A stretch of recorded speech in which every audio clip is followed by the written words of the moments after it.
One of the things I'll regularly see in my office is men coming in that are struggling with relationships. Now, I'm not a marriage and family therapist, but I do work with a lot of type A men and type A women, that are in public safety and military groups that are just strong leaders and are drawn to a therapist that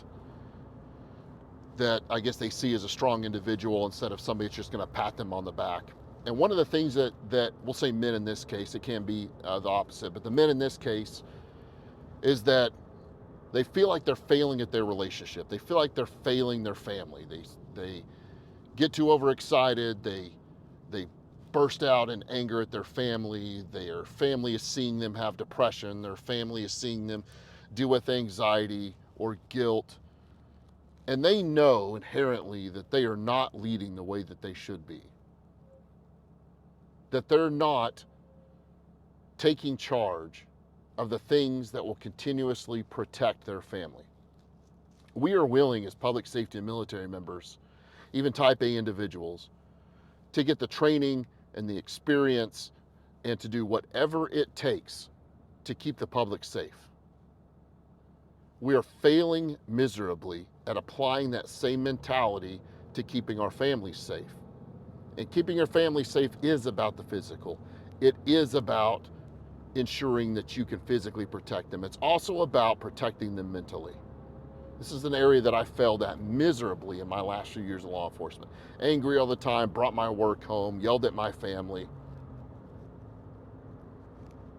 One of the things that I learned along the way, and then I continue to see the people in my office or online that are feeling this way, is how are you supposed to lead your family when you're not leading yourself?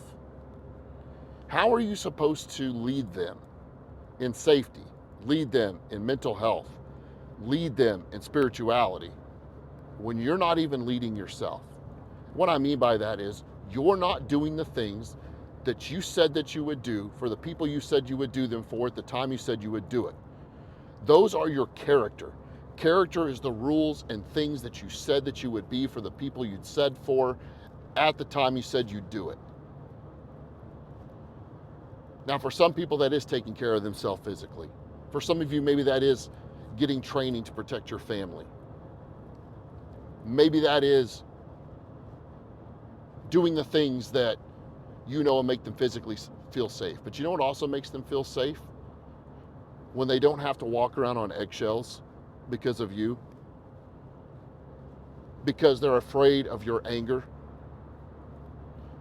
because they're afraid of how you act depressed and so down, because they see you anxious at all times, that everything's going to fall apart. You don't think your wife and kids see that? You don't think that's where they learn that from? You're not leading them because you're not leading yourself. You're not doing the things that you said that you would do. Now, for some of you, that is getting to the gym, eating right, whatever, ice baths, saunas, diets, whatever. Now, if that's the only thing that a person has to give you to make yourself totally a better person, find a different person. Those are absolutely important things. But I don't think the answer to all of this is wake up early, take an ice bath, read a book for 30 minutes, go to the gym. That's what coach after coach after coach after influencer after influencer after influencer says. None of those are bad things. But I don't think it's the totality of what you have to do to lead yourself. Do you need to go to therapy? Do you need to talk to somebody? Do you need to get things straight? One of my most favorite things that a client says to me regularly, he's actually in, we'll just say the armed services to keep it broad enough. His armed services, very well respected individual, and his coworkers and family have said, you seem really good since you've been seeing Dr. Wilkins. Why do you keep going? And he says, Dr. Wilkins and therapy help me connect the dots. It doesn't have to be about some crazy trauma. It doesn't have to be about some horrible feeling all the time. It doesn't have to be about you falling apart all the time. That not everybody in my office or online is falling apart or dealing with some crazy trauma.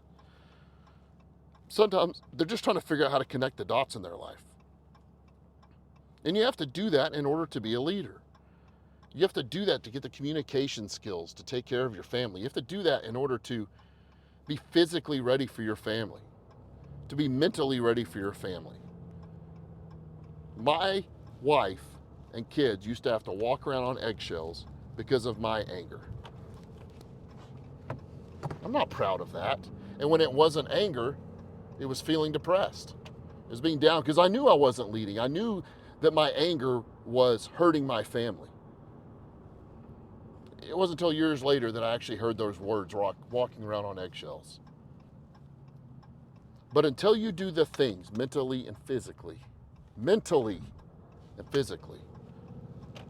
to lead yourself to do the shit you're supposed to be doing, because you know what it is.